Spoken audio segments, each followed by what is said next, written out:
Muy buenas noches, le damos la bienvenida a Debate Capital. Tenemos un programa pues especial porque es el primer programa del año 2021 y en este caso tenemos como invitado a Romeo González Medrano. Él es integrante del equipo de la Regiduría 3 del Ayuntamiento de Jalapa. Y bueno, a Romeo antes de entrar al programa, platicábamos sobre que lo hemos observado desde el inicio de la administración municipal como una persona dinámica, activa, combativa, que se expresa en las redes sociales, está siempre pendiente de lo que sucede en el cabildo, es muy, digamos, aguerrido en esta idea del debate público. Y bueno, Romeo, te agradecemos mucho estar en esta ocasión con nosotros. Muchas gracias a ti, David, de veras, me siento muy honrado de ser invitado a este programa y con mucho gusto estoy aquí para, pues, empezar este diálogo, ¿no? Empezar este diálogo que está ahí. Claro, Romeo, y bueno, hay un montón de temas, estábamos platicando previamente, y hay un montón de temas que nos gustaría platicar contigo. Vivimos, digamos, en un contexto de pues, cambios de paradigma en la política a nivel municipal, incluso antes de el arranque del gobierno federal y del gobierno estatal, ya el gobierno municipal con una situación bastante adversa en términos de tener un gobierno estatal de otra, digamos, color, de otro partido, que era, en este caso, PAN y PRD, y en el gobierno federal pues estaba el PRI. Arranca Jalapa como la primer capital del país, gobernada por Morena.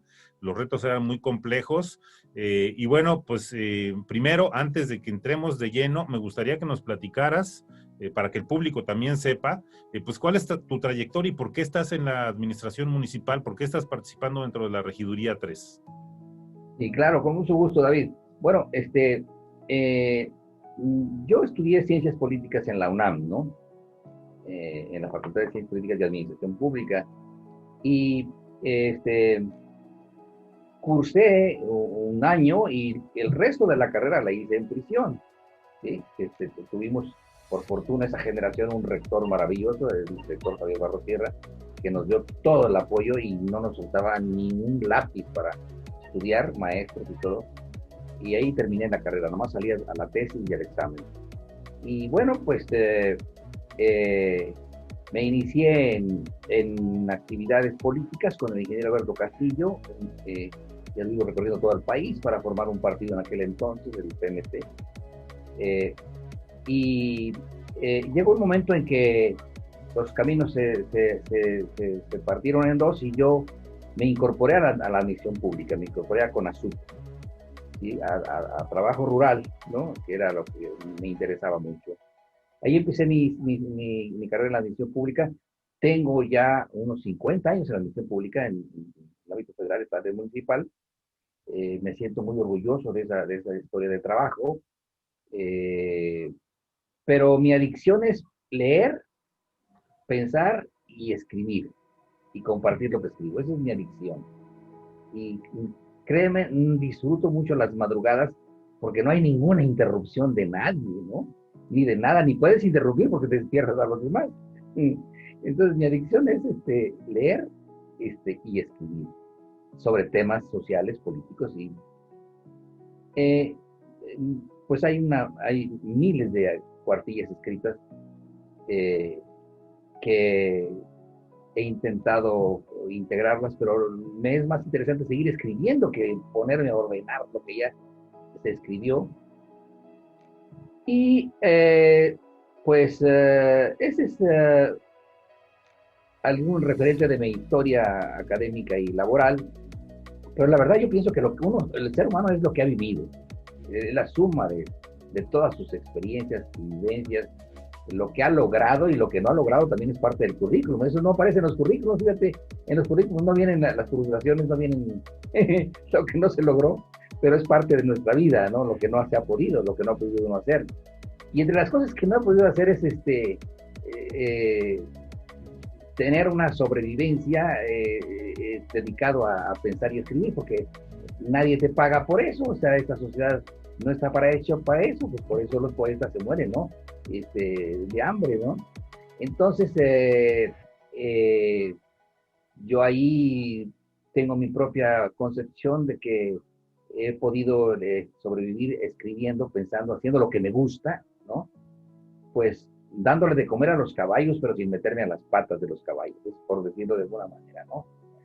Oye, y entonces, Romeo, en ese sentido, nadie te cuenta, conoces los 3 niveles de gobierno, varios ámbitos, has colaborado, digamos, con muchos colores también. Hay ahí de pronto un estigma que se maneja, creo yo, desde mi perspectiva, que es un asunto también de sesgo, de manipulación política, porque siempre en todos los gobiernos y en todas las estructuras hay tropa, y esa tropa es la que ha permitido que las instituciones sigan funcionando de manera pues digna, de manera responsable en ciertos ámbitos, incluso a pesar de pues estas lógicas de regímenes de corrupción y de distorsión de lo que implica la función pública. Pero en esta idea de que nadie te cuenta nada, platícame tu perspectiva. Estamos viviendo en México en este momento pues una situación de pandemia, estamos en una situación que tiene obligatoriamente tiene una lectura desde otro esquema de gobierno, pero también desde una circunstancia muy especial. 2020 terminó como un año muy difícil para toda la humanidad, no solamente en el plano, digamos, de la salud, sino creo que la salud fue un punto que nos llevó a darnos cuenta de muchas cosas. Pero en esta idea de que nadie te cuenta, ¿cómo estás tú valorando este panorama pues que va desde lo local hasta lo global? Bueno, yo lo estoy viendo como una enorme oportunidad de la humanidad, del planeta, de todas las universales, una oportunidad, porque fíjate, por primera vez hay una unidad universal, mundial, de la amenaza de muerte. O sea, estamos viviendo lo mismo todos, lo mismo el rico, el pobre, el ruso, que el chino, que el francés, todo el mundo, absolutamente todo, no escapa nada. Un denominador común, que es la amenaza de la especie. Yo le llamo como una amenaza de la especie a la amenaza de la pandemia, que está amenazada, pero esto como una manifestación de una crisis civilizatoria. Lo que está en crisis desde mi punto de vista es la civilización occidental. Esto que se construyó en 300 o 500 años está amenazando lo que se creó en más de 200,000 millones de años. Fíjate nada más, en tan poco tiempo está amenazado todo. Todo lo creado por la naturaleza está amenazado. La humanidad actualmente tiene acumulado la capacidad para destruir varias veces el planeta con una sola bomba. Y hay miles de bombas. Yo no sé para qué están las bombas, si basta una sola para acabarlo todo. Es el absurdo, ¿no? Es el absurdo, ¿no? Sí, es el absurdo. O sea, miles de millones de dólares gastados en armamento mundial, cuando vemos que la humanidad está padeciendo tantas carencias y tantas necesidades, ¿no? O sea, aquí hay una contradicción de la civilización. Jamás en la historia de esta civilización se había llegado al extremo de la desigualdad social tan grande que vivimos. O sea, jamás. Y estos son bancos de los datos del Banco Suizo, donde se percibe el dinero, ¿no? La concentración de la riqueza en tan pocas manos y la miseria en 7,000, 8,000 millones de habitantes que tiene el planeta. O sea, máxima desigualdad, máxima capacidad de destrucción del planeta, ¿sí? La máxima amenaza de sobrevivencia del planeta, descomposición del medio ambiente. El absurdo ya es el armamento, ¿no? O sea, requiere de consumidores, requiere de guerras. Estos son los consumidores del armamento, de la industria bélica, ¿no? en nuestro país mismo está planteando ya ahorita pues, que se reglamente la producción y comercialización de armamento, porque ¿cómo vamos a resolver la violencia en México si el 70% de las armas nos proviene de un productor industrial de armas que no tiene ningún control, ¿no? O sea, estamos viviendo una situación de crisis de la civilización, pero causa mucho dolor. Ahorita la pandemia ha causado un dolor enorme en la humanidad, es un dolor insoportable, terrible, pero el dolor es el maestro eterno de la humanidad.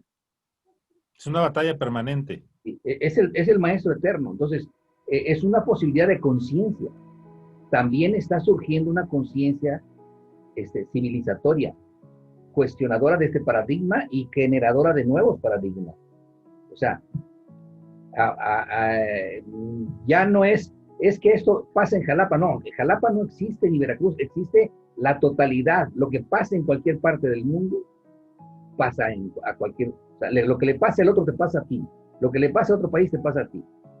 Y no lo veíamos así hace 40 o 50 años, no me acuerdo cuándo fue lo de Chichonal, pero cuando vimos una demanda en el Tribunal de la Haya de Japón por cenizas que cayeron del Chichonal en Japón, pues entonces entendimos que Chichonal, el volcán, explotó, subió la nube de cenizas y cayó allá. O sea, es para dar un ejemplo de que qué tan lejos puede estar la destrucción, la basura, los desechos industriales, humanos, etcétera, que no te llegue. O sea, ya no es posible vivir de espaldas.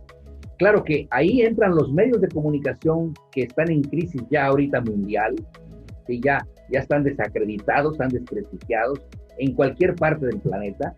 ¿Por qué? Porque se han dedicado a manipular a la gente para que nos haga ver como natural la destrucción de la naturaleza, natural la explotación del hombre, natural el hambre, las desgracias, como si fueran naturales. Se normaliza. No son naturales, ¿eh? Se ha normalizado. Sí, la violencia, sí, y eso produce una anestesia en algunos humanos de que dejan de sentir pena o dolor de ver eso, pero afortunadamente no en todos. Entonces, en sí, el panorama que vivimos es de crisis civilizatoria, de posibilidad de despertar de conciencia, y entonces ahí entran el derrumbe de muchas falacias. Yo con frecuencia veo aquí en Jalapa algunas falacias aldeanas, locales, donde por ejemplo nos presentan que a un sujeto es el ideal para gobernar. Ya nos dimos cuenta que el cambio o lo hacemos entre todos o no es posible. No es cierto que exista el gobernante, ¿cómo le llaman? Mesiánico, el gobernante, no me acuerdo el adjetivo, para referirse que con una persona va a cambiarlo todo, un gobernante. No es así. La posibilidad de cambio es o lo hacemos entre todos o es mentira. Por eso es de que yo veo que hay una posibilidad de conciencia muy grande que se está cobrando. Aquí en Jalapa hay un despertar de conciencia muy interesante, una participación nueva, una nueva participación de nuevo perfil, de nuevo tipo, con ciudadanos que empiezan a darse cuenta de sus responsabilidades con la comunidad, un pensamiento comunitario, un pensamiento ecológico, una conducta ambiental, una reacción vital de los jóvenes sobre todo. A mí me encantó esta cuestión del proyecto de la ciclovía y la respuesta de la juventud. He estado viendo foros juveniles que se han estado pasando, fantástico. Y mi respuesta ha sido, no se necesita una ciclovía, se necesitan 10, olvídense. ¿Quién dijo que la ciudad es de los automovilistas? ¿De dónde? Si el espacio público es financiado con erario público para circular, no para estacionarse. Jalapa es un mega estacionamiento gratuito con erario público, construido con erario público. Esto aquí estamos rompiendo con el paradigma de esta ciudad urbana como está. Vamos hacia una nueva ciudad, hacia un nuevo modelo de vialidad, de movilidad, de preservación de los espacios públicos. En esto en lo que está empeñado el Ayuntamiento de Jalapa y hay muchísimo trabajo entonces está despertando una respuesta en la ciudadanía, afortunadamente positiva, participativa, y yo creo que eso es lo que está apuntando en la dirección correcta del cambio civilizatorio. Oye, Vamos a ver. Claro.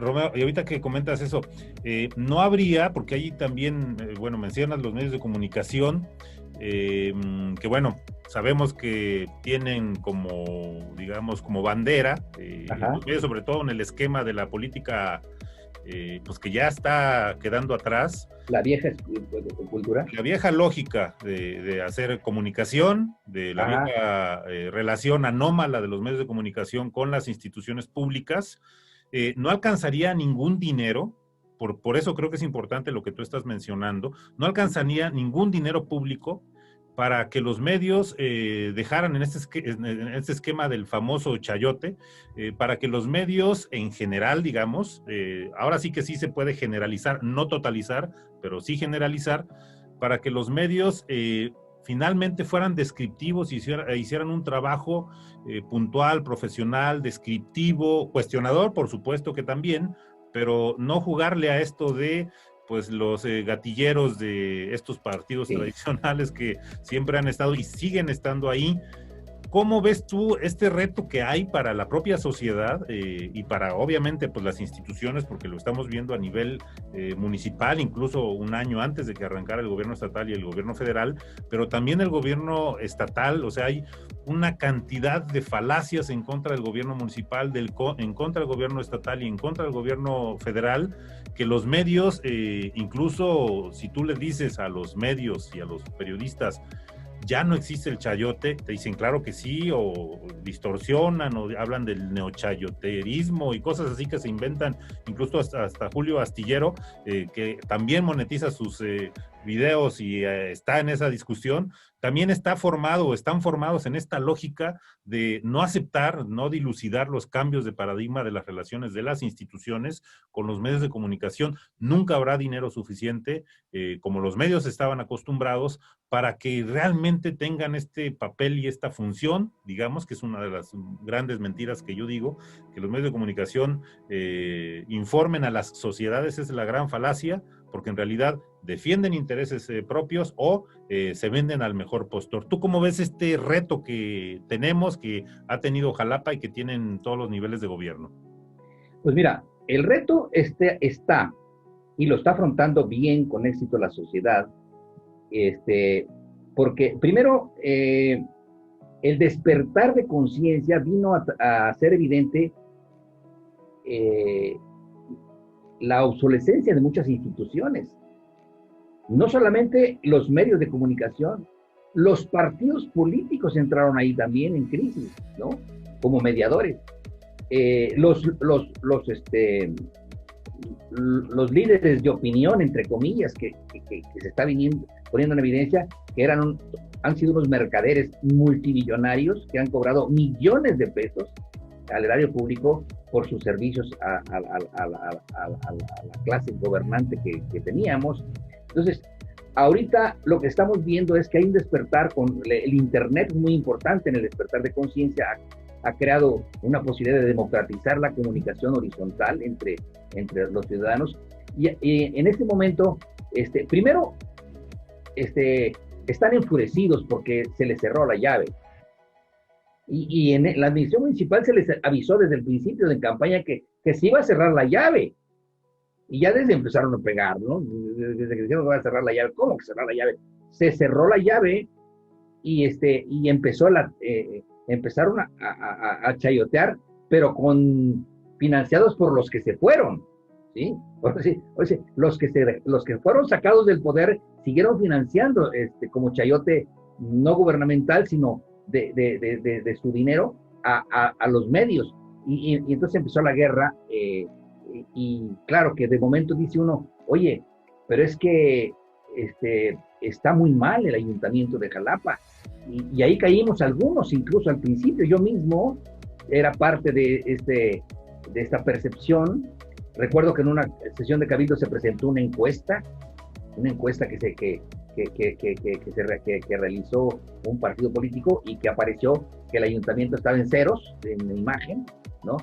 Pero eso es lo que ocurrió como respuesta de los medios que estaban pegados a la ubre y que fueron eliminados de ahí y reaccionaron violentamente.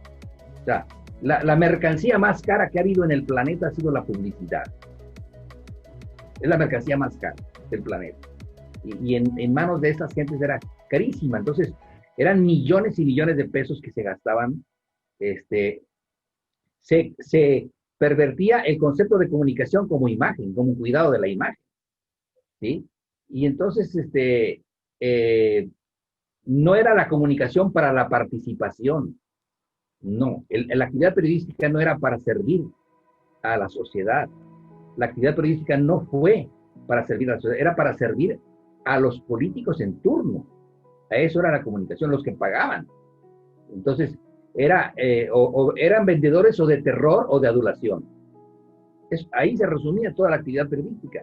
Vendedores de terror o de adulación. Y si no pagas adulación, tendrás que pagar terror para que se calme el terror. Entonces, eso ya es pasado, pero todavía siguen algunos.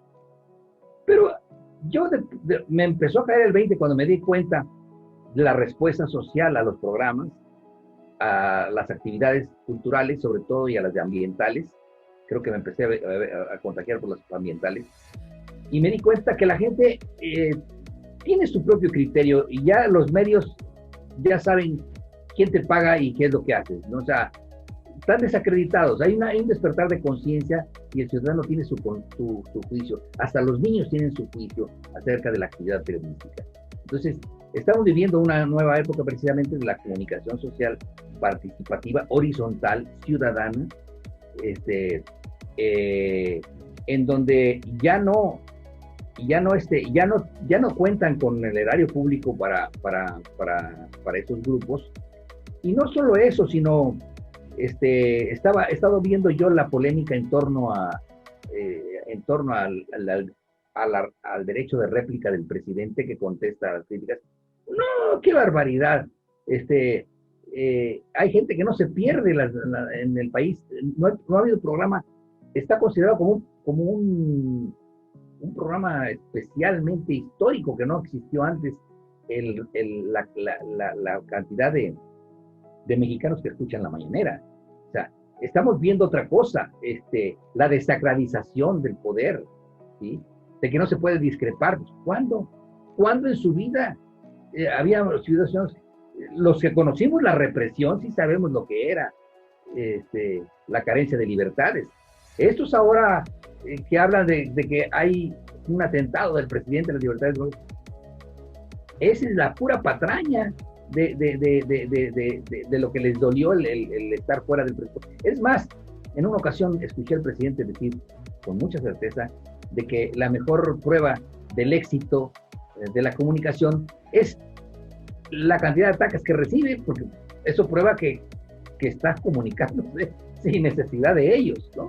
Claro. Oye, y sobre esto, hay, digamos, como este tipo de campañas que se acuñan, que se diseñan, para que ciertos sectores, ciertos estratos también reproduzcan, como decir, ahorita que estás hablando de la mañanera, que las mañaneras son un circo, y lo podemos comprobar cuando tú le replicas a alguien que dice que la mañanera no es un circo, y le preguntas qué se ha abordado en la mañanera del día o de los días anteriores, no saben porque no ven las mañaneras, pero repiten eso de que las mañaneras son un circo sin tener, digamos, los elementos, digamos, la comprobación o el soporte de por qué están diciendo es todavía, digamos, aunque ya hay este cambio que te refieres de conciencia, hay esta lógica de los efectismos, de las ideas cortas, de las respuestas binarias, de el meme, etcétera. Y aquí en Jalapa particularmente lo estamos viendo y se arreció, digamos, de manera muy dura, y viene seguramente más por lo de las elecciones, incluso hasta, no sé si has observado, en los grupos de compra-venta de que Tepito Jalapeño y todos estos, están utilizando, porque allá hay muchos sectores que no están metidos en la política y son cuentas muy ágiles, en donde la oposición está metiendo una cantidad de mensajes y meten bots y meten todo, porque como la gente, digamos, no hay todavía un hábito generalizado de acudir a las fuentes primarias de información, ahí es donde sí está la gente, o en otras cuentas masivas están metiendo ahí, y bueno, obviamente los medios y obviamente pues la oposición está buscando incendiar, está buscando generar ingobernabilidad, generar zozobra. ¿Tú cómo ves el tema de la gobernabilidad? Sí, los medios de comunicación, pero también la gobernabilidad que se está viviendo en el país. ¿Tú ves una situación un paradigma distinto en ese sentido? Estamos viviendo otra etapa de la gobernabilidad, definitivamente. Estamos, en esta coyuntura, o en este cambio de régimen, que en eso estamos, hay la emergencia de nuevos procesos de gobernabilidad democrática, con participación, con disidencia, con verdadera pluralidad y con diversidad de las opiniones, con expresión propia a través de las redes, etcétera, las redes, las benditas redes. Y en ese sentido, creo yo que están derrotada, moralmente está derrotado todo el conservadurismo y sus voceros en los medios de comunicación, porque finalmente son sus voceros en los medios de comunicación, son los voceros de una respuesta. Nuestra derecha incluso es primitiva, en ese sentido, no se da cuenta que está indirectamente propiciando más conciencia con la bajeza y la mediocridad de sus ataques. O sea, sacan unas cosas tan absurdas, o sea, que da risa, ¿no? O sea, dice, oye, pues, la blusa de la esposa del presidente, y al rato ya... Su clasismo y su racismo, que lo niegan, pero lo exhiben día a día, ¿no? Sí. Muestran en dónde ponen su atención, ¿no? Que si el presidente no trae boleados los zapatos, fueron una de las primeras que hubo. Cosas así. Pero este es México, es parte de la clase media alta, es una parte, y del poder económico más encumbrado, que está reaccionando al cambio. Pero yo te digo una cosa, la mejor grilla es el trabajo, y con resultados. O sea, lo que les duele es que el régimen está trabajando con programas que están llegando abajo de estructura social. O sea, las políticas que han estado implementándose no son las tradicionales, sino que son políticas que van directamente a la base social, como son los programas sociales, y entonces eso sí está haciendo cambiar a la gente. O sea, como hemos visto en las redes, ¿no? O sea, a ese gobierno que tú criticas es el que le está dando la pensión a tu abuelo, ¿sí? O sea, he leído eso, ¿verdad? Entonces, yo creo que en este momento viene un periodo muy intenso de este panorama que tú presentas, porque vienen las elecciones. Y ahí es donde yo creo que tenemos que ser bien agudos y bien precisos en desbaratar falacias, ¿no? Es una falacia pensar que Jalapa pueda cambiar en una administración lo que se descompuso en 40 años. ¿Por qué se le exige a un ayuntamiento que en 3 o 4 años resuelva lo que descompuso un régimen en 40? ¿Por qué no se lo exigieron en los 40? Sí, esa es una. 2, no es cierto que se pueda cambiar esto si no es con la participación de la gente. Ya nos lo demostró la propia situación de la salud. Gracias a la gente ha habido una respuesta protegiendo la salud. Lo que hay de protección es porque la gente ha respondido. ¿Sí? No toda, porque hay gente que no ha respondido, pero entonces, si se trata del cuidado ambiental, no hay ningún gobierno que pueda hacerlo si no es con participación de la gente. ¿Sí? O sea, si es la salud, yo mismo te digo, no existe ninguna posibilidad en ninguna parte del planeta de ninguna política de salud que pueda tener éxitos, si no es con la corresponsabilidad del paciente. Vaya, en el caso del más moribundo, lo menos que tiene que hacer es abrir la boca para que le den la pastilla. O sea, no existe posibilidades de ninguna política de salud si no es con la colaboración de la gente. Entonces, estos programas que buscan la participación social de gobiernos como este gobierno que empezó en el 17 y batalló mucho porque nació en condiciones adversas, con un gobierno de un partido opositor y con un gobierno federal de otro. Y quiero decirte que me consta, porque me tocó ver el plan, ¿Y, sí, ¿y cómo lo voy a armonizar? ¿Con el plan del gobierno que está en contra? ¿O con el del federal que también está en contra? Entonces, nació en condiciones muy adversas. Nació en condiciones tan adversas que hay un dato que se escapa y que quiero dejarlo bien claro. El gobierno municipal asumió el cargo 7 u 8 meses de que se sabía que había triunfado una fuerza política distinta. Ese plazo también se dio con López Obrador. Bueno, ese plazo es el plazo que tuvo la perversidad de la clase que sabía que iba a ir para afuera para descomponerlo todo y trazar la estrategia de la revancha. O sea, yo conozco para descomponerlo más todavía de lo que ya estaba, así es. De manera tramposa, digamos. Perversa. Yo llegué a conocer, porque siempre me consideré un crítico a funcionarios que decían, mira, Romeo, ni te preocupes que llegue otro gobierno. Vamos a enterrar el problema y van a tardar 1 año en encontrar el problema. O sea, hubo un momento, tuvieron un tiempo para descomponerlo todo, para saquearlo todo, para practicar el año de Hidalgo, como se conoce en el caló mexicano, ¿sí? Y para trazar la estrategia de la revancha. Es decir, todo eso que vamos a ver ahora fue planeado. Lo que vamos a ver ahora de ataque a la administración fue planeado, fue preparado. Existen paquetes de publicidad preparados ya, ¿sí? Documentados. Sí, se nos viene un periodo en el que, bueno, pero nosotros tenemos que ver que le están vendiendo a la sociedad una falacia. No es cierto que se pueda cambiar Jalapa si no es con estas políticas públicas que está llevando a cabo y su continuidad. Que se olviden porque Jalapa, yo que vivo aquí en esta parte donde puedo, como te comento, apreciar puros rotaplazas arriba de mí, abajo de mí, porque está en alto. Te quiero decir una cosa, 500,000 de habitantes en Jalapa, el abandono y la marginación de cientos de colonias que nunca fueron beneficiadas de ninguna obra pública, porque las políticas de las obras públicas estuvieron al servicio de unos cuantos. La ciudad ha sido de 10 familias, de 8, no sé, de 3.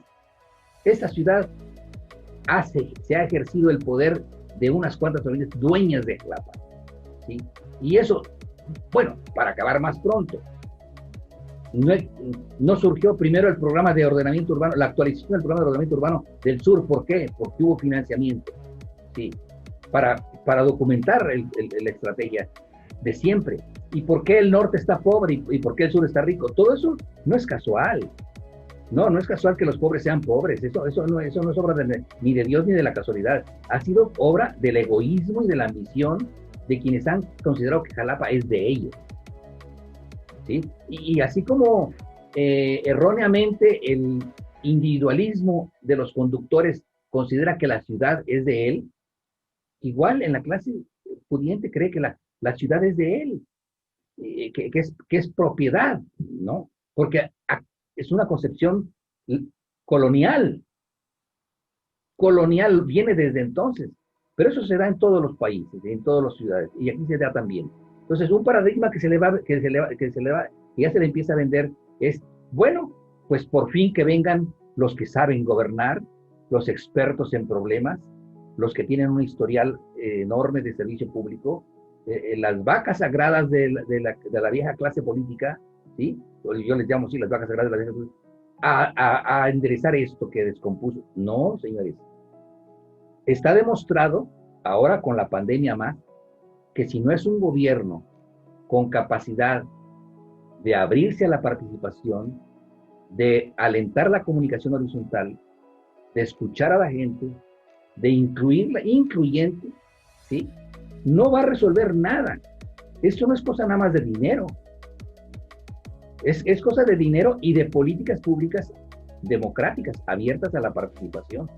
Llámese para cuidar el aire, el agua, las calles, el pago de obligaciones que tenemos como ciudadanos de nuestras propiedades, ¿no? El pago del predial. Lo que quieras tocar es una constante mundial, ¿sí? Y es más, la lucha contra la corrupción solo es finalmente exitosa y viable con participación.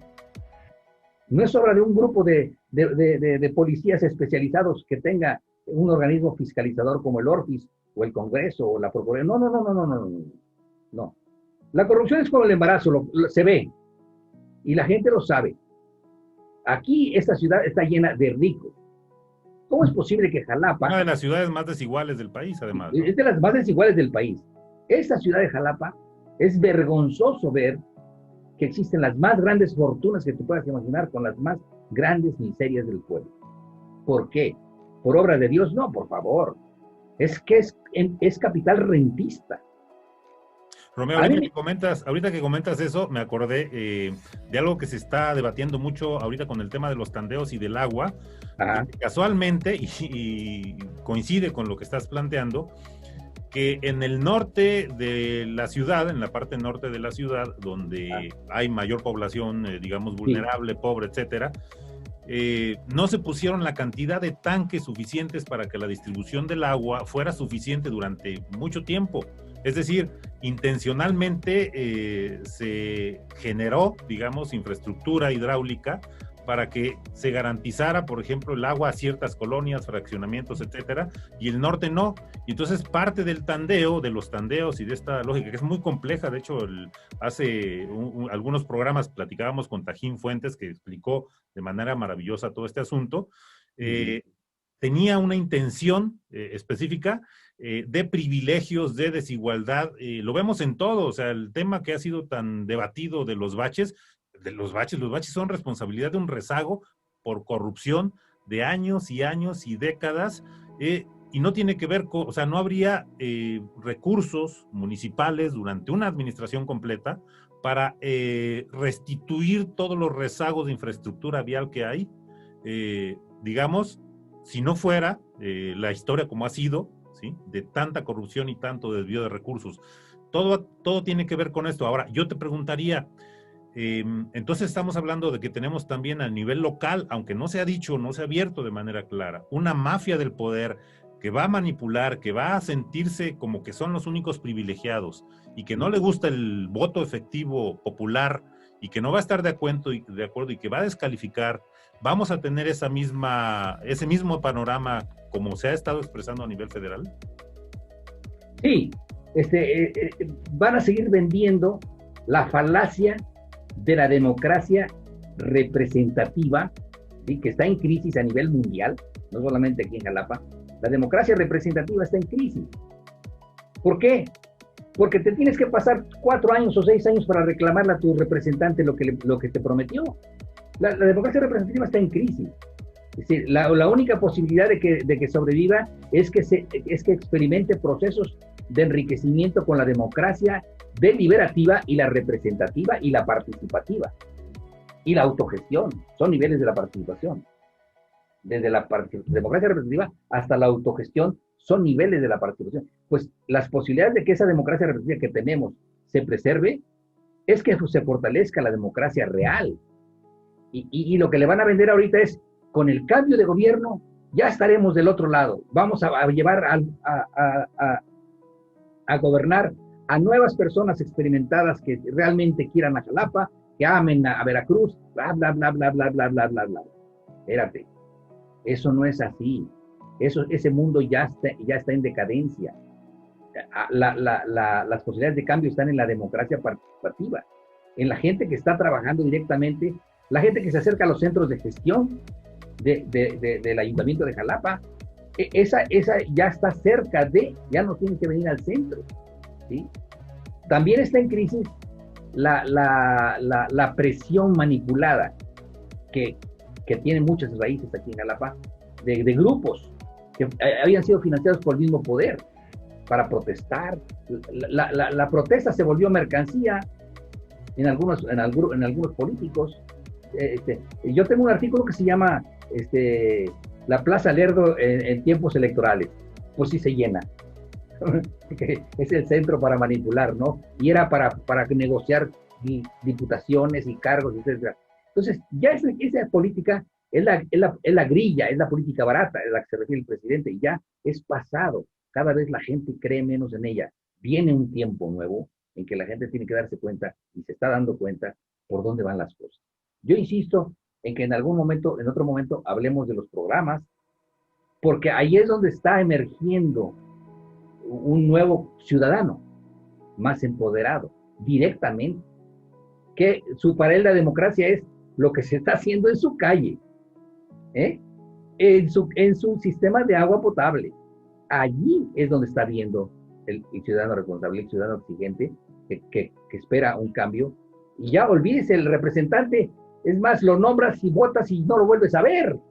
Esa es la crítica más severa que se le hace a la democracia representativa, que eliges diputados y no los vuelves a ver, eliges gobernantes y no los vuelves a ver. No, estamos viviendo un cambio y eso yo creo que en algún momento hay que abordarlo por programas aquí en Jalapa, cómo es que se está dando y yo tengo muchas esperanzas de que este despertar se ponga en evidencia porque lo que se necesita es continuidad de esas políticas. Tiene que tener continuidad, porque no se cambia en 1, 2, 3 años una situación. Imagínate, ¿cuántas colonias tiene Jalapa? No sé, 500 o 600, no sé. ¿Y cuántas de esas son asentamientos irregulares? ¿Sí? Fuentes de ingobernabilidad, diría algún exalcalde que conocí, se refirió a las asentamientos irregulares como fuentes o focos de ingobernabilidad. Pues sí, porque la gente tiene derecho a un espacio. ¿Y dónde están las reservas territoriales? ¿Dónde está el suelo accesible a precios accesibles? Entonces, viene ya un programa de vivienda muy fuerte a nivel federal, sí, pero hace falta un programa también para apoyar. Entonces, estos cambios grandes, la gente los está valorando y hay que difundir lo que se está logrando para que la gente tenga confianza en cuál es la dirección del cambio. Aquí el problema, como te decía yo al principio, es cuál es la dirección que está tomando Jalapa. Está tomando Jalapa una dirección en el sentido de hacer frente a la crisis civilizatoria. Es parte de la crisis civilizatoria la falta de espacios para vivir, la deforestación, ¿sí? El agua, ¿sí? Todo eso. Entonces, hay que ver que está en proceso los proyectos de transformación de Jalapa y que requieren continuidad, porque no se hace en un día, eso se lleva tiempo. Y habiendo problemas de recursos públicos más. Yo creo que si yo he sacado mis cuentas y si se logra ¿qué pasó, Queen? Si se logra ¿ya se cortó? No, aquí te escuchamos perfectamente. Bueno, yo no te veo. Entonces, si se logra preservar el sentido de los cambios, pues yo digo que vamos a ver que Jalapa, no solamente Jalapa va a seguir siendo una fuente de cambios y de ejemplo para el resto del país, para el resto del país. Acuérdate que Jalapa llegó primero al cambio nacional, llegó un año antes, y aunque empezó con una serie de dificultades, ya sentó las bases de transformación, que lo único que hace falta es profundizar la participación, porque eso es lo que le da irreversibilidad al proceso. Para ser irreversibles los procesos de transformación que se emprendió en este ayuntamiento de Jalapa, hay que profundizar la participación, hay que elevarla de calidad, con mejor información. Por eso es muy importante lo que tú decías, pero no podemos esperar que los chayoteros y los medios de siempre lleven conciencia al pueblo. Esos no, esos quieren seguir manipulando con sus despensas y con sus promesas falsas y con sus mesiánicos y candidatos mesiánicos, donde ya empezamos a ver un montón de columnas donde aparecen un montón de catrines y de catrinas que se supone que van a ser hasta los salvadores de Jalapa. ¿Qué pasó, por favor? Que son los que quieren construir. Son propuestas. Son los que quieren construir. Hay un columnista. Ajá, te escucho. Hay un columnista que es amigo mío, pero que él es conservador de derecha, y sacó una propuesta de las 10 propuestas con las que puede ganar la presidencia el próximo candidato. Así creo que así se llama el artículo. Y le dije, mira, maestro, revisa esas 10 propuestas y son una partecita de lo que ya se está haciendo. Así le contesté, ¿no? Porque necesitamos elevar el debate, qué bueno que tocaste. Necesitamos que se eleve el debate. La derecha no tiene propuestas, tiene personalidades. La derecha no tiene proyectos, tiene imágenes de proyectos. Entonces hay que llevarlos al terreno en donde pierden, que es en el debate fundamentado de la transformación. El cómo. Porque es muy bonito decir, hey. Sí, pero realmente no hay debate. Es decir, si tú revisas, por ejemplo, todo esto que se ha construido como campañas de la oposición en contra de los 3 niveles de gobierno, utilizan, porque es una estrategia, es decir, lo que hacen es tratar de rehuir el debate, de estigmatizar, de insultar, de denostar, o sea, es esta forma, digamos, de despersonalizar, de deshumanizar al adversario, como se ha dicho mucho, de agredirlo, de descalificarlo, de caricaturizarlo, porque eso permite... Ajá, exactamente, porque eso permite que la gente entonces no entre al debate. Por ejemplo, este programa que nosotros tenemos es un programa que seguramente no le interesa, digamos, a la gente que le gusta el morbo, que le atrae el morbo, que le interesa el efectismo mediático. Es algo que seguramente le cambiarían. Yo invitaría a que lo vieran porque finalmente el debate, la profundización, es algo a lo mejor no muy rápido, a lo mejor no es un video de 2 minutos, de 3 minutos, pero eso no informa, eso no profundiza los problemas. Pero tienen esta tarea, es decir, no les interesa, pasan en el nivel, insisto, municipal, estatal y federal.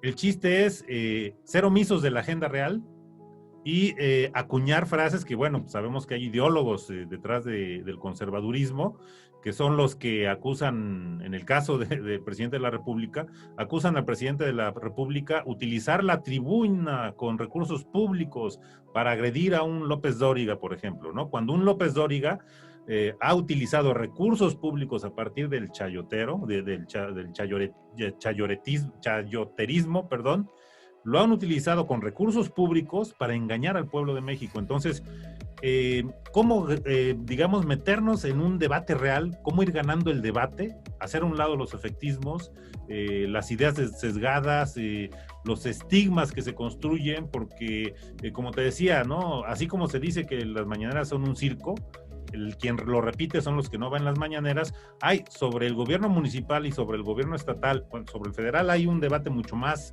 digamos, participativo de la ciudadanía. Sobre el municipal y sobre el estatal no tanto como quisiéramos, pero sí hay la necesidad de abrir el debate público. ¿Tú qué propones en ese sentido? Mira, qué bueno que tocas el punto. Mira, hay dos, ahorita se me ocurren, hay muchas cosas, se me ocurren dos, o se me han ocurrido ya dos cosas de días pasados. Una no es mía, es del presidente. Se la voy a plagiar. Nota sin contexto es pretexto. Fíjate qué nivel de síntesis. Nota sin contexto es pretexto. O sea, toda esta andanada de los conservadores no puede debatir contextos, solamente hechos singulares. Entonces dice, es que yo vi a un policía que estaba haciendo ¿cómo se dice? Comprado por un ciudadano y le estaba dando dinero. Yo vi que hubo un proceso, o sea, hechos singulares y lo sacan de contexto. No. Una cosa es el hecho y otra cosa son los contextos que hablan de procesos completos. Yo te digo una cosa, nos tocó ver el cine de los 50 sobre la Revolución Mexicana, tanta película bonita que hay, ¿no? Bueno, la Revolución Mexicana, la bola llevaba de todo. Yo digo que es como la creciente de los ríos. Yo nací en Matamoros, Tamaulipas, y entonces me tocó muchas veces el río Bravo, verlo. Las crecientes de los ríos, que es algo que estoy muy impresionado, las crecientes de los ríos llevan vida, fruta y animales podridos, y bandidos, y de todo. O sea, llevan de todo. Bueno, los procesos de transformación social no existen puros. Eso no existe. Ese es en la mente del que se cree santo, ¿sí? Del que se cree el calificador de los procesos. No. Los procesos de transformación son procesos sociales complejos a los que confluyen todos los intereses existentes, por lo tanto llevan de todo, ¿sí? Llevan adentro lo bueno, lo malo, lo positivo, lo que favorece, lo que obstruye, ¿sí? Entonces, cuando vemos una crítica, luego hay que tener contexto. ¿A qué se refiere? Porque una cosa es el proceso que se ha seguido y otra cosa es el hecho particular que usted me está mencionando aquí, que dice que en un lugar le quitaron al ciudadano la despensa y se la vendieron. No generalicemos. Puros no existe ningún proceso de cambio. Llevaba bandidos la Revolución Mexicana, pues había bandoleros, ¿no? Entonces, se hizo famoso el bandolerismo en la Revolución Mexicana, de bandidos que llegaban a asaltar y a robar y a violar, ¿no? Y en el 68 también, en el 68 estaban todas las corrientes políticas representadas, todos los cardenales y candidatos ahí estaban, y había toda clase de intereses. Tú no puedes calificar a un movimiento porque ahí había un representante de tal secretario o de tal militar. No, el movimiento es un movimiento que tiene sus rasgos, sus tendencias, sus manifestaciones, y es distinto a los hechos singulares que pueda ir adentro. Si agarras una cosa así, es como juzgar a una persona por un instante, por una instantánea, ¿no? Es arbitrario, es injusto, es incorrecto, metodológicamente no es verdad. O sea, tienes que verlo en su dinámica, en su proceso. Entonces, el 68 pasó. Y actualmente está pasando. Los críticos agarran cosas así y dicen, no, mira, aquí está la prueba. Ese es el ayuntamiento, este es el gobierno estatal y sacan sus cosas, ¿no? No. Una herramienta es el que está buscando la acreditación del quehacer de transformación debe de ser una gente muy informada de los procesos. ¿Qué es lo que lo componen? ¿Cuáles son las decisiones que integran esos procesos? ¿Cuáles son los logros, los avances y lo que ha alcanzado a beneficiar, ¿no? Esa es una. La otra, es muy importante tener claro que en esos procesos hay gente que busca su propio beneficio y que se infiltra o que jamás se fue del poder, que está en el poder, ¿sí? Esa es otra cosa, porque es más, ahorita vemos cómo hubo gente del viejo régimen que chapulinearon y brincaron a Morena al final, pero por montones se brincaron porque vieron que ya se iba a hundir y brincaron y vámonos para adentro, ahí van, ¿no? Y luego salen las LGBTIs y todas esas cosas, ¿no? Bueno, tenemos la historia, digamos, de una izquierda o una parte, digamos, de esta izquierda en el estado de Veracruz, completamente corrompida por el gobierno de Fidel Herrera. Así es, totalmente. Entonces, vemos que tenemos que considerar todos esos detalles para poder ser difusores de información que crea conciencia, que permite que el ciudadano valore. O sea, que valore en qué barco va. Yo digo, oiga, usted se subiría a un avión sin importarle si el piloto está loco o drogado o no. No. Bueno, pues, ¿y por qué razones hace lo mismo para elegir gobernantes? Nada más piensa en la figura que le venden en campaña. No. El viaje depende de un barco y depende de muchos factores, de fuerzas. ¿Qué fuerza política representa? ¿Cuál es el proyecto que encabeza? Sabemos que los gobiernos municipales dependen en alto grado del financiamiento federal. Por lo tanto, ¿qué proyecto municipal de transformación puede fructificar si no cuenta con el apoyo federal o el estatal? O sea, aquí lo que importa es que están alineados los tres gobiernos. Y al estar alineados, están comprometidos a coordinarse, a sumar recursos y esfuerzos. O sea, como Quijote, alguien solito. Oiga, pero yo ya lo viví aquí cuando estaba solito en el ayuntamiento de Jalapa el primer año. Uf, era un patinadero porque era por donde quisiera que se moviera, le pegaban, ¿no? Entonces, tiene que uno darse cuenta de cuál es el concepto de correlación política de fuerzas que arropa a un gobierno y la posibilidad de que encabece un proceso de transformación. No nada más es, pues me gusta porque es muy honesto, es un gran ciudadano y un montón de virtudes que empiezan a verse unos a otros en las columnas, ¿no? Y de eso depende el cambio, por favor. Eso es retrotraer el debate a los niveles de los concursos de belleza de hace 50 años, ¿no? Eran pasarelas, ¿no? No, ahorita, por muy capaz que sea un candidato, requiere de equipo, requiere de fuerzas que lo apoyen, ¿sí? Requiere de simpatía popular para participar en la transformación, porque no lo va a hacer solo, ningún gobierno puede solo con las cosas, nadie puede solo con la transformación social que se requiere para hacer frente a la crisis civilizatoria que viene. Se requiere el concurso de todos, de toditos. Sí. Y sobre esto, este concurso de la participación de todos y bueno, los hitos que tú has percibido, porque ya decías al inicio que veías, incluso hasta también cuestionabas ciertas cosas.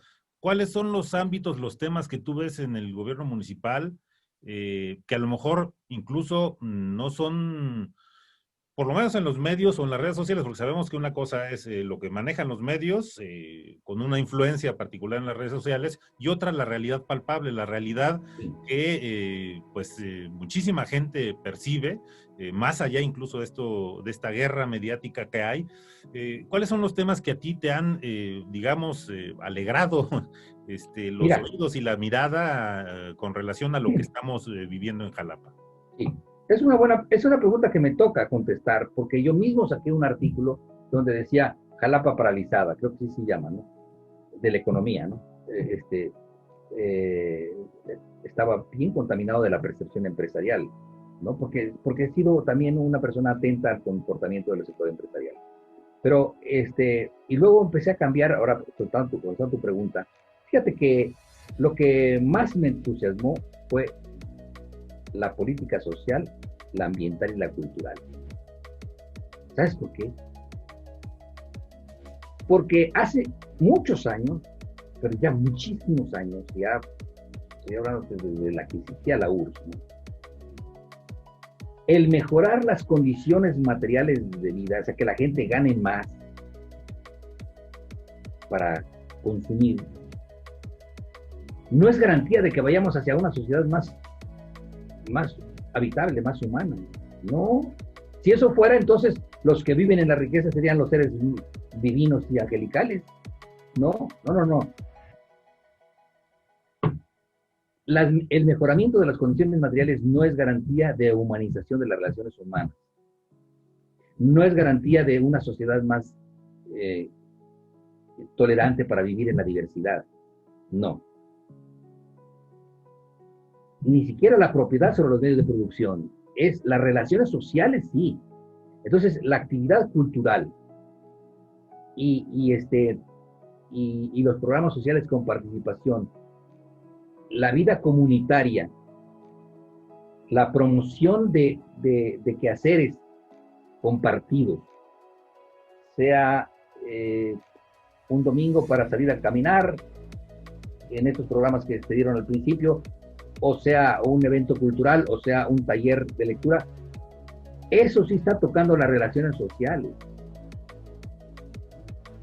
Si no cambian las relaciones sociales de deshumanizadas y egoístas y ambiciosas por solidarias y compartidas, ¿qué hemos cambiado? Ninguna nación cambia solo porque cambia el que tiene el bien ahora y ahora lo tiene otro. No. El cambio profundo es en las relaciones sociales. Y eso no lo garantiza ni siquiera la obra pública. Puede propiciar la forma en que ejecutes la obra pública.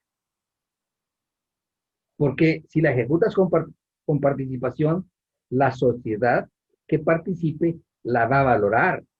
En esta calle cooperamos, participamos y tenemos que cuidarla. Pero si lo vemos en los hijos, Si no los haces partícipes de tu esfuerzo, no valoran lo que les das, y es lo mismo. Para que valore la sociedad, para que valore la familia, los logros, tiene que saberse coautora, sentirse y vivirse coautora, partícipe, ¿sí? Del cambio, ¿sí? Si no, pues ahorita haces la calle y al rato la llenas de basura o el espacio público. Ahorita, por ejemplo, que tiene un programa muy ambicioso, me gustó, lo vi en una sesión de Cabildo, a su mecha, que sacaron una cantidad de espacios públicos que estaban irregulares, que no eran propiedad del ayuntamiento, pero que eran del ayuntamiento, pero que no tenían papeles, porque así los heredaron. Una cantidad. Y ahí entran deportivos, canchas. ¿Y qué pasó? Pues que muchos de esos se convirtieron en nidos de delincuentes o de un grupo contra otro grupo, pero muchos espacios públicos. No sé, yo conté como unas 10 o 12 de las que estaban diciendo en la lista. Me cansé porque ya era tarde. Y dije, qué bueno que ahora y así hice un comentario ahí en el chateo. Qué bueno, porque ahora serán posibilidades para regularizarlos, para que se limpien, para que sean disfrutados por las personas para las que están destinados. No porque llegue primero o porque suelta la lana, no. Entonces, estoy dando ejemplos de participación, de programas abiertos a la participación, porque son programas abiertos a la valoración del espacio público. Que el ciudadano valore el espacio público, pues ¿cómo lo va a valorar? Si no le ha costado nada. Es igual al hijo que la mamá trabaja todo el día, llega a las 3 a hacer de comida en 1 hora y se mata por hacer de comer a los hijos. Y el hijo llega de la escuela y después de que ve la mesa llena de comida dice, mamá, ¿por qué no pides una pizza? O sea, fíjate qué desfachatez de chamaco. O sea, si hablando en términos nutricionales, la comida que le prepara la mamá es verdaderamente una opción y el chamaco con su desfachatez pide una pizza, ¿no? Entonces, es lo mismo trasladado a la comunidad. Tiene que saber la sociedad lo que cuesta el esfuerzo, qué hay detrás de cada cuadra que se construye, de cada kilómetro de agua que se introduce, ¿sí? De cada noria de drenaje que se construye, de cada lámpara pública que se establece. Jamás habíamos visto una cantidad pues no sé cuánto, no tengo la cantidad, pero es una cantidad impresionante de alumbrado público. La mitad de la ciudad va a tener luminarias LED, o ya está teniendo, porque de hecho ya están en un momento muy avanzado en el cambio, que bueno, implica muchos beneficios para la población y para las finanzas del ayuntamiento y para el medio ambiente. Entonces, pero tiene que saber la sociedad eso y tiene que saber lo que cuesta, porque si no, con fácil la pandilla empieza a tirarle a los ojos, ¿sí? Y el pandillerismo y la inseguridad, la oscuridad. Entonces, todos los programas necesitan de participación. Lo que sucede es que, a diferencia de un gobernador que tuvo Veracruz, que por cierto ahí está en la legislatura, una ley, hubo un gobernador, 2 o 3 para atrás, que estableció una ley de la participación. Hazme un favor, si la ley es como el amor, no se puede ordenar. Se puede motivar, se puede alentar, se puede estimular, ¿sí? Todo eso. La coercitiva no es una opción. No. Sin embargo, él puso la ley porque la celebró y lo festejó y ya, todo. Fanfarrias. Sí.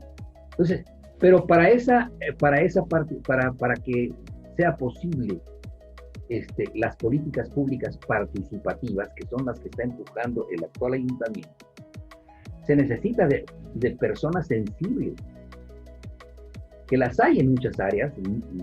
Yo conozco algunas áreas, jóvenes, gente que ha trabajado eso. O sea, se necesita respetarla. Es la primera que hay que hacer, es respetar al ciudadano, motivarlo y compartirle. Y ese es un proceso. Claro que con la burocracia autoritaria que heredamos, patrones culturales del servidor público, piramidales que fluían por la estructura administrativa y así mismo se transmitían, Pues no sé, nunca.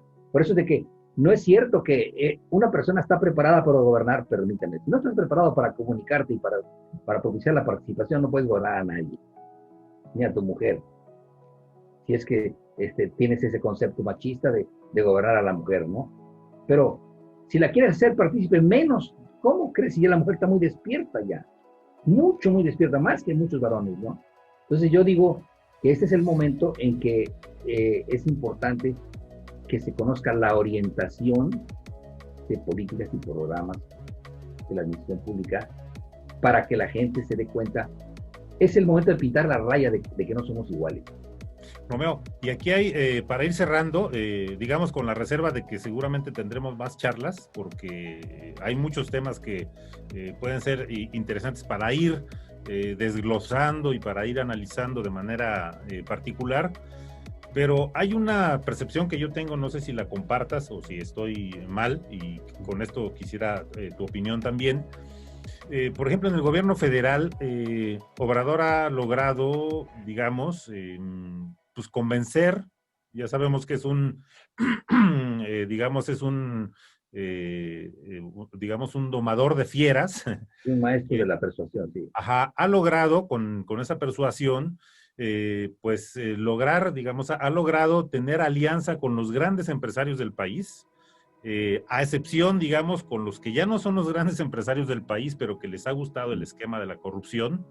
Él ha logrado y parece que cada vez se fortalece más, se consensa más en el sentido de que, digamos, podemos ir hacia un, digamos, hacia un Estado capitalista o hacia un capitalismo de Estado, en el que simplemente haciendo a un lado la corrupción, va a fortalecer a la economía, va a fortalecer al país también, más allá de ideologías, más allá de clases sociales, más allá de muchas cosas. Solo son, tengo yo la percepción de que solo son los que se aferran mucho a este esquema de los privilegios a costa de lo que sea y de los privilegios a través de la corrupción del negocio, de lo público. ¿Cómo le podemos hacer aquí en Jalapa? Porque insisto yo que sigo percibiendo, por ejemplo, cierto, tú hablabas de las familias, ¿no? Que se han creído, digamos, colonialistas o que son los colonizadores, digamos, del territorio municipal. Convencerlos de que no se trata, digamos, de que un grupo en específico sea el que someta, domine, controle y se apodere, sino que hay que apostarle para cerrar filas, porque finalmente el territorio municipal tiene problemas y retos que si no es, no solamente con la participación social, sino la participación conjunta de todos los estratos y todas las clases sociales, si no se logra de esa manera, va a ser muy difícil. Siempre habrá, no hay que ser inocentes, estos grupos que no les interesa eso, no les interesa la gobernabilidad, no les interesa la legalidad, no les interesa perder privilegios, por supuesto, pero que van a estar ahí con esa batalla.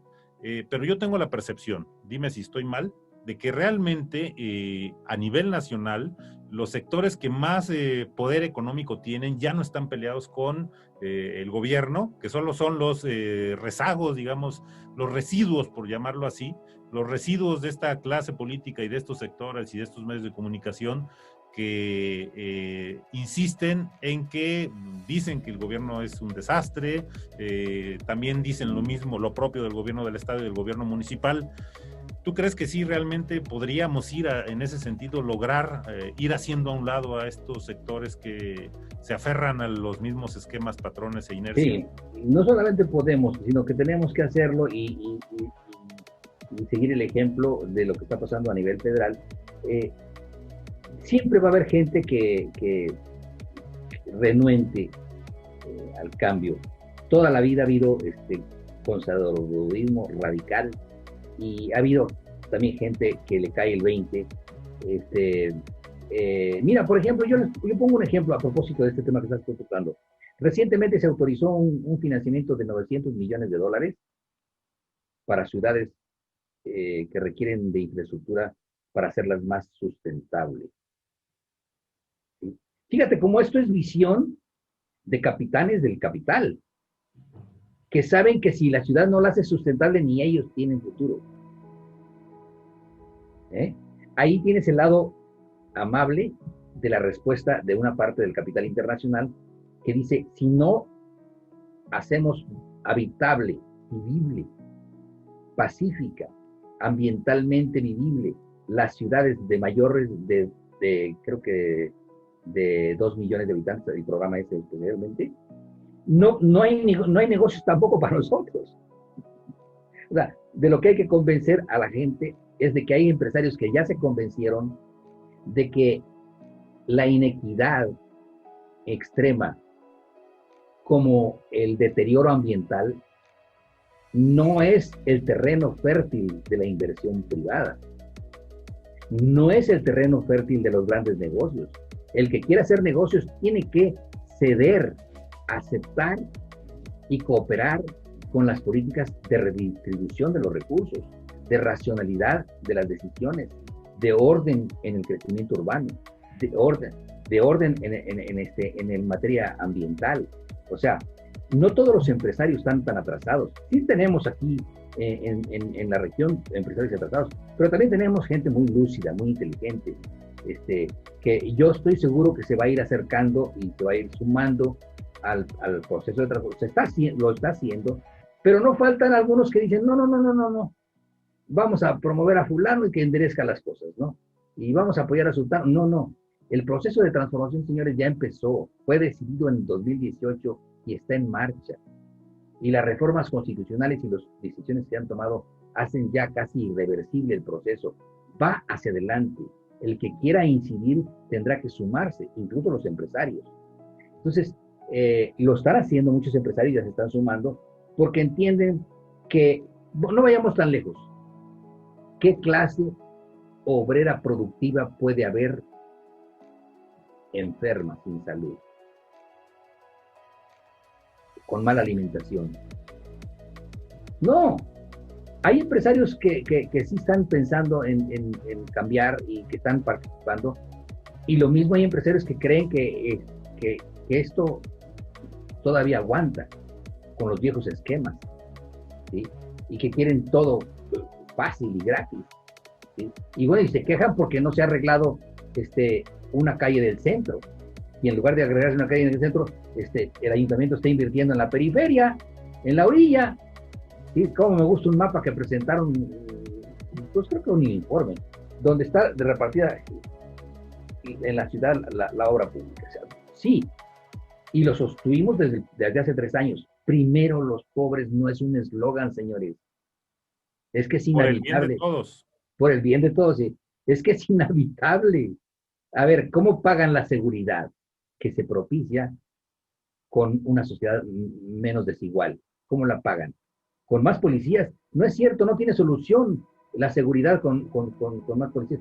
Eso es un recurso, pero el verdadera estabilidad social lo da el compartir la riqueza, el que existan oportunidades, mejores condiciones de vida para la gente.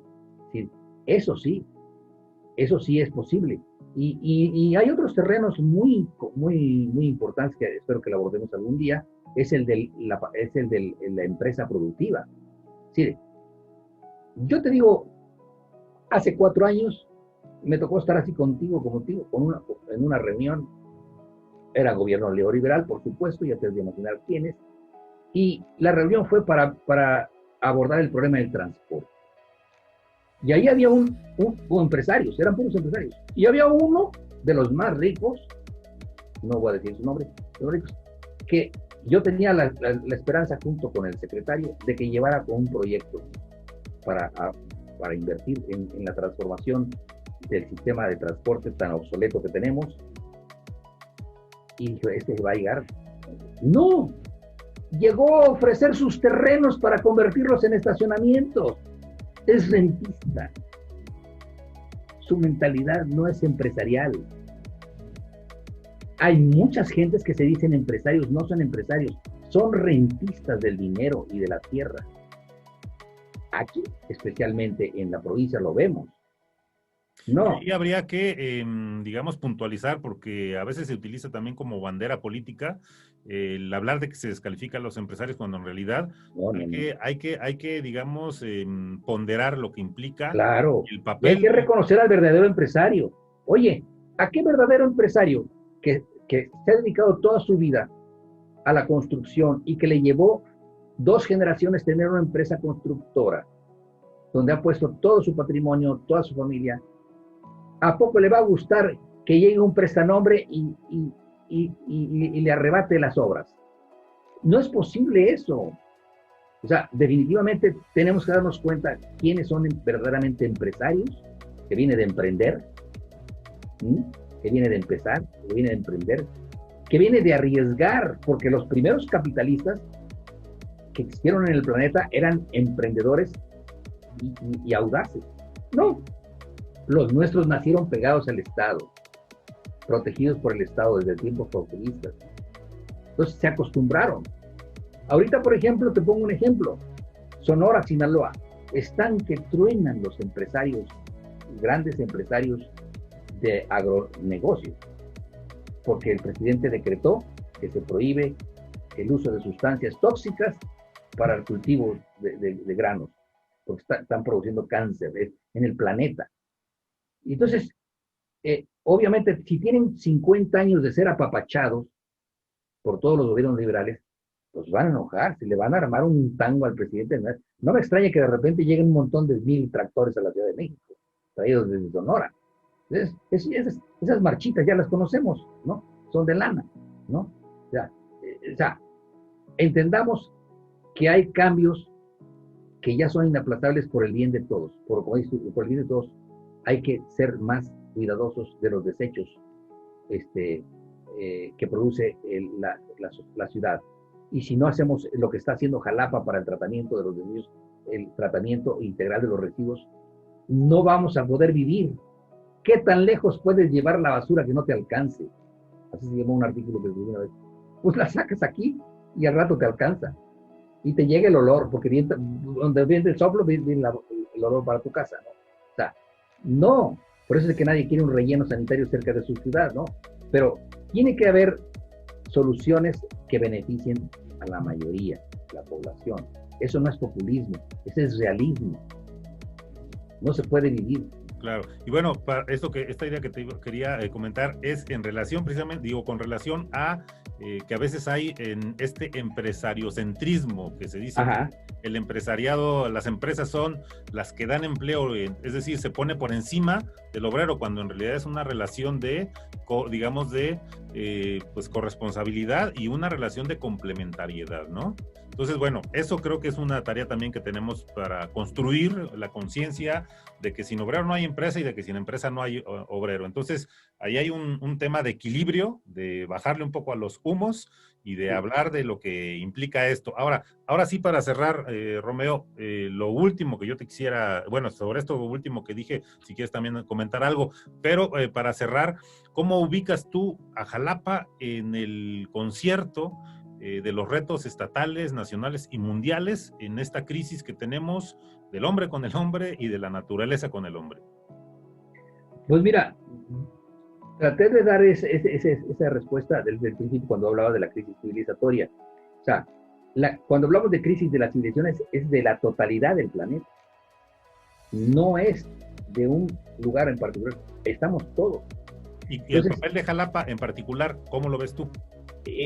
Aquí existe un potencial enorme por la región, por los recursos naturales que todavía conservamos o lo que todavía hay, por sus áreas verdes todavía que se preservan. Hay muchas posibilidades de que continúe este proceso de transformación iniciado, ¿sí? Como un ejemplo del paradigma construir. Si estamos hablando de avanzar hacia un orden ecológico humanizado, porque lo que sucede con las ciudades es que es un proceso de deshumanización del hombre y de desnaturalización del hombre y de deshumanización de la naturaleza. Así es. Entonces, se está contrarrestando ese proceso con los programas que están en marcha. Hay que meterle más punch, hay que trabajar más, hay que gestionar más recursos, hay que profundizar los programas, hay que ampliar la participación. Yo creo que Jalapa, en un año va a tener ya más todavía que lo que hay ahorita, porque va empezando. Yo pienso que se inició el proceso de hacer frente al reto civilizatorio en Jalapa. Así lo ubico yo, que es como algo naciente. Algo naciente. Incluso yo lo veo, fíjate, me llama mucho la atención que de repente se vació el Palacio Municipal. Y sigue trabajando. Y ya no hay, entre servidor, porque me prohibieron que por mi edad y pues no trabajo aquí, y trabajo yo todo. Bueno, pero eso llevó a que muchas cosas ahora están en donde deben estar, en el campo, en donde andan trabajando, las direcciones que están trabajando de manera directa, ¿no? Como participación ciudadana, como protección civil, como medio ambiente, como limpieza, etc. O sea, es una sacar la burocracia y los servidores públicos al trabajo directo, ¿sí? Esto es un paso importante, porque allá se ven las cosas que facilitan y las que obstruyen el quehacer. Se ven mejor, ¿no? Por eso digo que este modelo de la gestión, centros de gestión y los programas que están llevando a cabo, es un paso en la dirección correcta.